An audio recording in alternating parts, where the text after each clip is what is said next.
మొన్నటిదాకా రేస్లో ఉన్నాడా లేడా అన్న దగ్గర నుండి ఇప్పుడు రేస్లో నెంబర్ 1 పొజిషన్కు తాను సంసిద్ధం అంటున్న యంగ్ టైగర్ ఎన్టీఆర్ జనతా గ్యారేజ్ హిట్తో తన విజయ పతాకాన్ని ఎగురవేశాడు. టైగర్ సినిమా హిట్ కొడితే ఏ రేంజ్ ప్రకంపనలు జరుగుతాయో గ్యారేజ్ చూపించింది.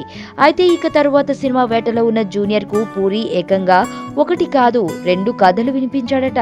జనతా గ్యారేజ్ షూటింగ్ టైంలోనే ఓ కథ వినిపించిన పూరి ఆ కథను తారక్ ఓకే చేశాడట. అయితే గ్యారేజ్ హిట్ తో అంచనాలు మారిపోయాయి. మరి అదే కథ పూరి వస్తే ఎలా అనుకున్నాడో ఏమో మరో కథతో తారక్ తో చర్చ జరుపుతున్నాడట.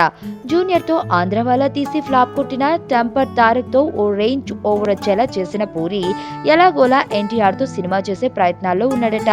మరి తారక్ కోసం సంబంధించిన 2 అస్త్రాలలో ఏది ఫైనల్ చేస్తాడో చూడాలి. ప్రస్తుతం పూరి ఫ్లాపుల్లో ఉన్నాడు. టెంపర్ తప్పించి చెప్పుకోదగ్గ సినిమాలేవి లేవు. తీస్తున్న ఈజంతో తన సత్తా చాటాలని చూస్తున్న పూరి జూనియర్ తో సినిమా ఓకే చేసేందుకు విశ్వ ప్రయత్నాలు చేస్తున్నాడట. ఇక పూరి ప్రతిభ గురించి తెలిసిన తారక్ కూడా మొదట ఆప్షన్ పూరినే పెట్టుకున్నాడట. టెంపర్ నాన్నకు ప్రేమతో జనతా గ్యారేజ్ హిట్లతో బ్యాక్ టు ఫామ్ అని తనను తాను ప్రూవ్ చేసుకున్న తారక్ తర్వాత సినిమా ఎలా ఉండబోతుందా అని ఫ్యాన్స్ అంతా ఈగర్ గా వెయిట్ చేస్తున్నారు. పూరితో సినిమా అంటే అంచనాలను అందుకుంటే మరో సంచలనం సృష్టించినట్టే. మరి తారక్ ఓటు ఎవరికో తెలుసుకోవాలంటే కొద్ది రోజులు వెయిట్ చేయాల్సిందే.